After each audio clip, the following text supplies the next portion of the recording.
This video is brought to you by Delta Dental. I'm Jehuu Caulcrick, former running back in the NFL for 5 years, and now I'm the Director of Engagement at Crossfire Group. One day I had a terrible practice, absolute bad practice. I missed a lot of blitz pickup. I had a ton of fumbles in practice, and it was back in the day where you actually had two-a-days. And we were going to lunch after the first practice, and I'm walking down the hallway, and I'm smiling. And the offensive line coach, the guy who recruited me, still up to this day, talk to him, Jeff Stoutland. He comes to me, he's like, Jay, you just had a terrible practice. Why are you smiling? You don't take football serious, you know. So he's going through the whole gamut with this. And we go to the dining hall. I grab my lunch, I'm walking, and I see him sitting at a table eating lunch. I was gonna go sit with my friends, and I stopped, and I went and I sat with him.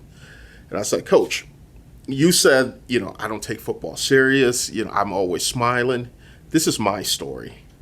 I grew up in a war-torn country. I didn't know where my meal was coming from. My father was killed. I saw my grandfather get shot in the leg, and my grandmother pulled the bullet out. I saw my adopted brother from me to you get killed. I come to America.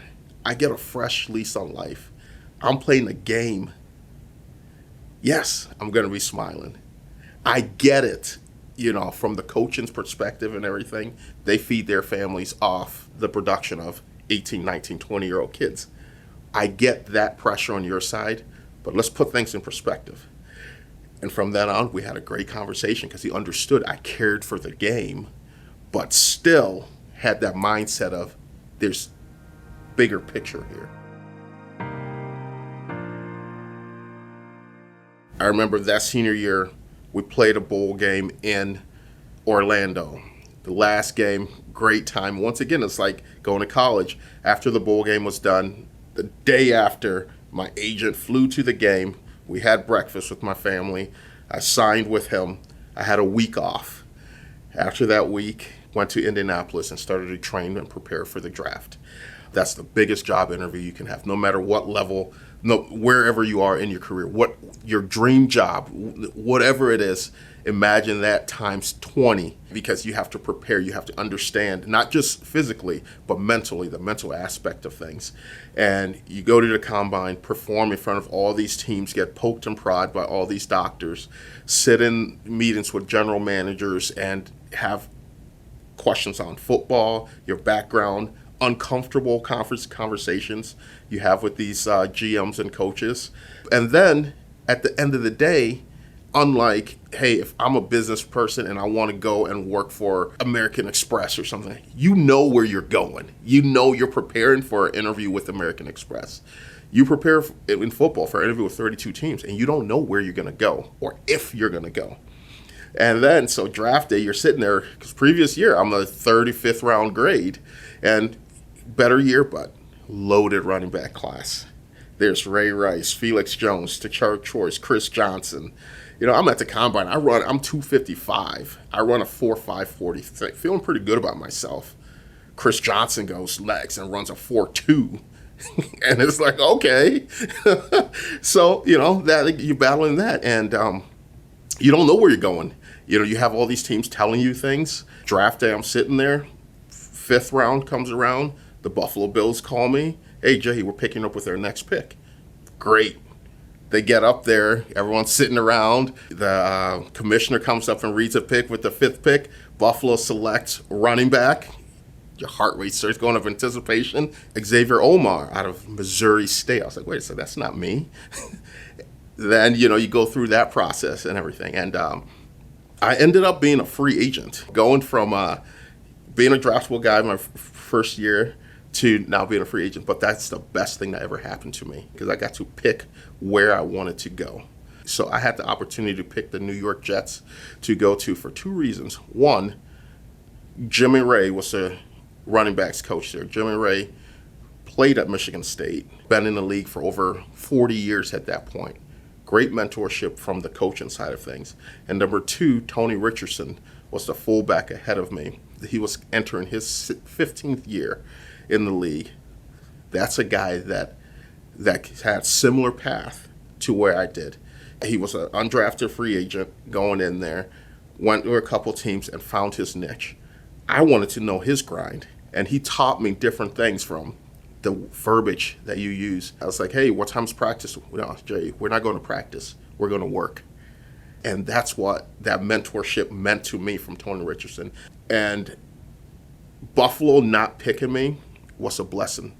I wouldn't have had the proper mentorship being under Tony Richardson, having him as a mentor at that capacity for 2 years really shaped me to be a pro. Not just an athlete, but a pro from all aspects of life.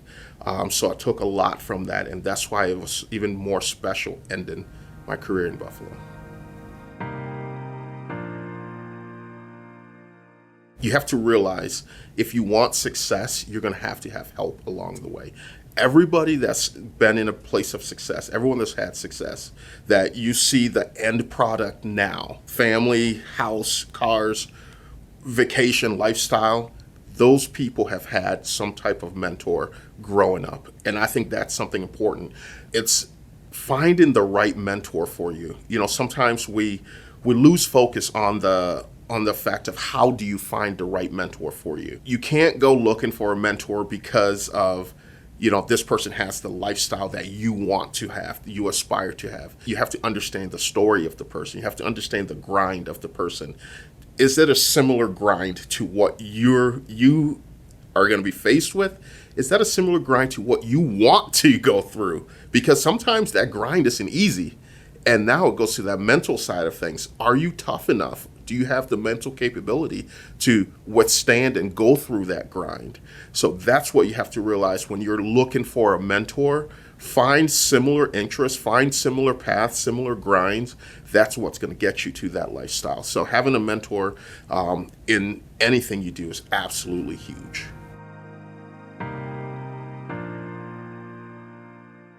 Growing up, football was not what I wanted to do. I wanted to be in the business world. I wanted to wear a suit and tie to work. I wanted to play on a company softball team. I wanted to go to happy hours. That's what I wanted to do growing up. I wanted to be in some form of business, some form of office setting. You know, that's what I wanted. So playing sports, it formulated the culture that's needed to be successful in the business world. I was on my last year I signed a 2-year deal. My last year, the season was done. I didn't get re-signed. Talked to my agent. I was like, I'm going to take a summer and do nothing. Because since 8th grade, I didn't celebrate a birthday. I didn't go to my sister's wedding because it was during camp and football season. I didn't, hang out with friends. I didn't go on vacation. I'm going to take a summer and just relax. And I always told myself that I wanted to leave the game on my terms. Because you go to reunions, you see former guys that can't walk. You see their knees are swollen, their back, they can't stand up straight because of the blood, sweat, and tears that they put into it. I didn't want to be one of those. I wanted to leave on my terms. So that summer, I picked up golfing. I was there, played 3 rounds a day, ate, hung out, enjoyed. And I was sitting there after my lunch round it was August before camp started. And I get a call. It's Appleton, Wisconsin. Ted Thompson from the Green Bay Packers. Hey, we want to bring you in for camp. I was like, all right, let me talk to my agent. I called my agent. I was like, hey, buddy, the Packers want to sign me. I haven't worked out since last fall. I'm going to tear every muscle in my body, and I think I'm done. There's other things I want to do. And that fall, I went to the Bills game, and I sat in the former players area, and I watched the game. And there was never a moment that I said, man, I wish I was out there running on the field. There were moments where you're like, man, I miss the locker room camaraderie. I miss joking around with the guys in the locker room. But there wasn't a moment that was like, man, I wish I was on the field running, blocking, doing all that stuff. That's when I knew it was done. And now that's where that tough part came now, that transition from sports to the real world. The transition from being an athlete to the business world is tough. All that time you have the structure. This is when you wake up. This is when you lift. This is when you eat. You practice. You do this. You go to bed. You have that structure all the way through. And then you're thrown into the world. And you've gone through decades of identifying as a jersey number. I was number 30. I was number 30 at Michigan State. I was number 30 with my hometown team, the Buffalo Bills.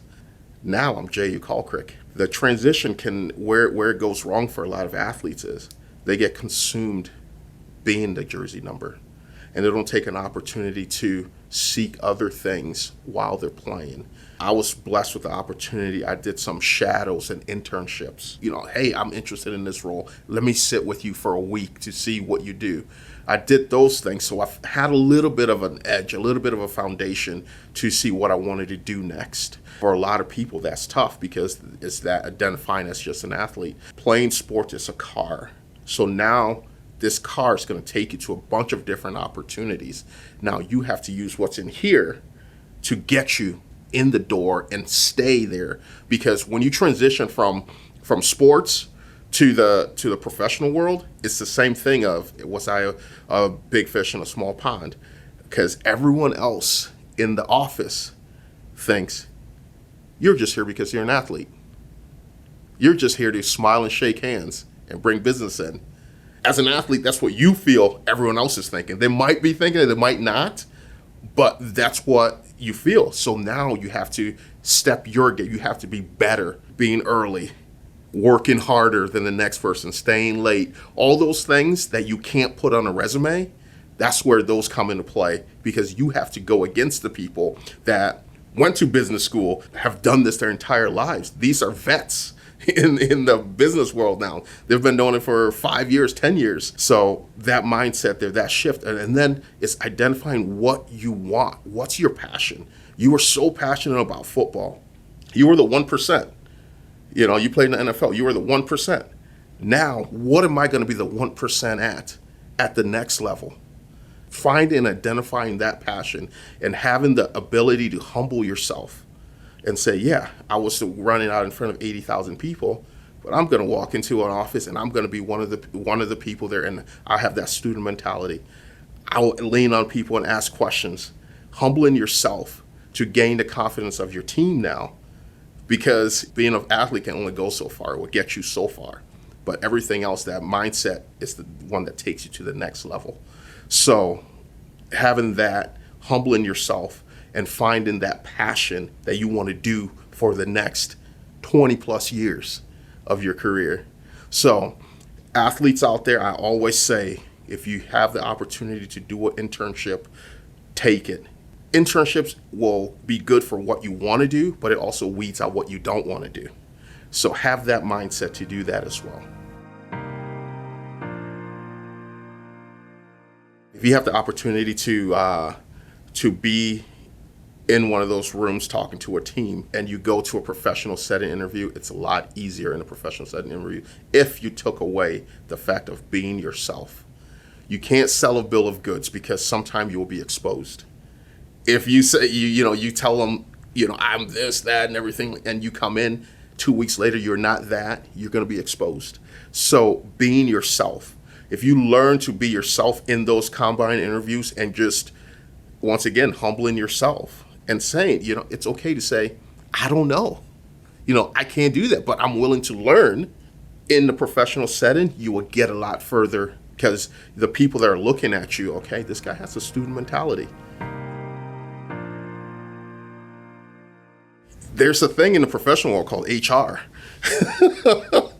So a great story, I got into broadcasting. You shoot a hit at the beginning of the game, and you highlight players and everything. Sometimes if you have time, you will shoot it, and then they'll just play it through. Sometimes if you don't, you just have to go live. And one time we had to go live, and it was like poetry in motion. My broadcast partner and I, we knocked it out the park. First take, live. It got that adrenaline going again. And cut, we went to commercial, and I smack him on the butt. I said, good job. Like, you can't do that. You can't, that's where HR comes in. You can't slap your coworker in the butt and say, good job now.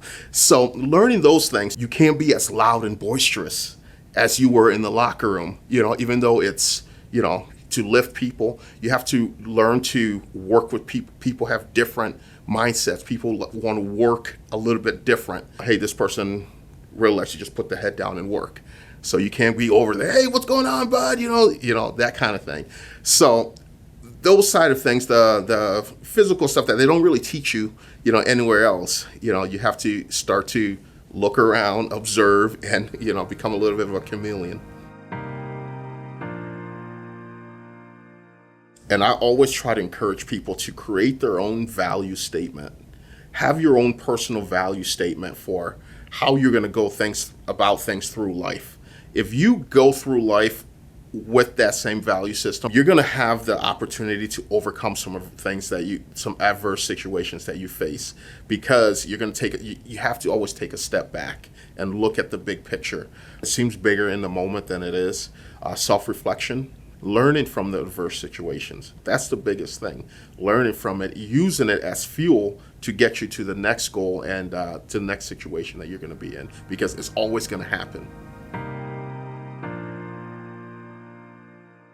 The big thing that I would tell you is humble and hungry. You got to be humble. You can be the top of your class. You can be in business school. You can have your doctorate, your PhD, everything. But if you don't go into a situation humble, you're not going to find success. If you go in thinking you know everything, you're not going to learn. So that's where that hunger comes in, that thirst for knowledge. I always call it guts, G-U-T-S, that genuine urge to succeed. You always have to have that, and having that student mentality, that's going to take you to where you want to be. If you're always looking for the next opportunity to learn, you're going to continue to grow and you're going to be something big. Thank you for watching. To learn more, check out virtualinternexperience.com.